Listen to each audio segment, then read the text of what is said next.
Ժողովուրդ օրաթերթը գրում է. ԱՄՆ-ում ՀՀ ապագա դեսպանն ավելի շատ վարկեր ունի, քան եկամուտ։ Համենայն դեպս այդ մասին են վկայում նրա պաշտոնական փաստաթղթերը։ Մինչդեռ Թայրովում բոլորը տեսնում ու լսում են, թե ինչպես են նախարարի ընտանիքի անդամների գործերը օր-օրի լավանում։ Ժողովուրդ օրաթերթը գրել էր, որ ԱՄՆ-ում ՀՀ դեսպանի հավանական թեկնածուն ՀՀ աշխատանքի եւ սոցիալական հարցերի նախարար ամերիկյան համալսարանի դասախոս Նարեկ Մկրտչյանն է։ Նա նաեւ միակն էր, որ Փաշինյանի թիմից մասնակցել էր Դոնալդ Թրամփի երթմնակալությանը նվիրված երեկոյին։ Օրաթերթը նաեւ գրում է. Ժողովուրդ օրաթերթի բացառիկ տեղեկությունների համաձայն Երևանի քաղաքապետարանի կաշառքի գործով քրեական վարույթի շրջանակում կալանավորվել է Շիրակի մարզի առաջին ատյանի ընդհանուր իրավասության դատանի դատավոր Գուրգեն Մալխասյանի որդին։ Ավելին, մեզ հասած լուրերի համաձայն մայիսի 39-ին էլ հակակոռուպցիոն կոմիտեն կաշառքի վարույթի շրջանակում խուզարկել է Նեֆրիտ Մայնինգ ՍՊ ընկերության գրասենյակը, որը կապ ունի կաշառքի գործով անցնող անձանցից մեկի հետ։ Փաստ թերթի տեղեկություններով պահպակ արտադրող ձեռնարկությունները մամուլի հաղորդագրությունից են տեղեկացել, որ իրենց մոտ հայտնաբերվել են խախտումներ եւ որ իրենց գործունեության առանձին գործառույթը կասեցվել է կամ որոշակի արտադրանք պետք է շուկայից հետ կանչեն,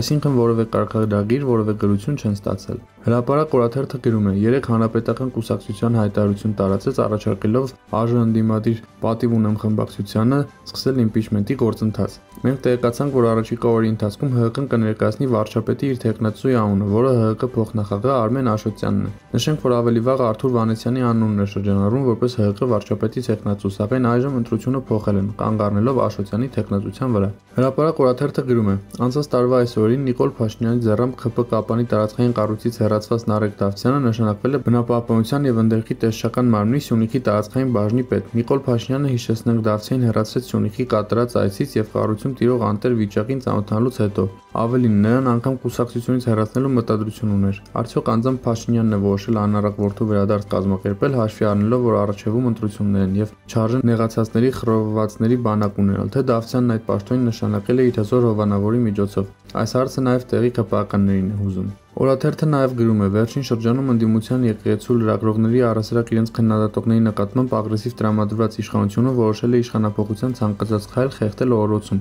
Որոշ տեղեկություններով Նիկոլ Փաշինյանը հրահանգել է գտնել իրավական ձևակերպում եւ կալանավորել դաշնակցական Հրանտ Մարգարյանին։ Օրերս արված մի հայտարարության համար Հրանտ Մարգարյանը ԶԼՄ-ներից մեկին տված հարցազրույցի ժամանակ ասել է հոկտեմբերի 27-ը եւ նոյեմբերի 9-ը պորտկում էին եւ չի բացառել, որ դա կարող է կրկնվել։ Հնարավոր է Նիկոլ Փաշինյանի գրպանային իրավապահները մեծ շուկով պետական ահաբեկչություն կանխելու թատրոն բեմադրեն եւ ձերբակալեն դաշնակցական գործչին, այդպիսով կանխելով նմանատիպ հայտարարությունները, առավել եւս փորձերը։ Այս եւ այլ լուրերին կարող եք ծանոթանալ Օրագիր News կայքում։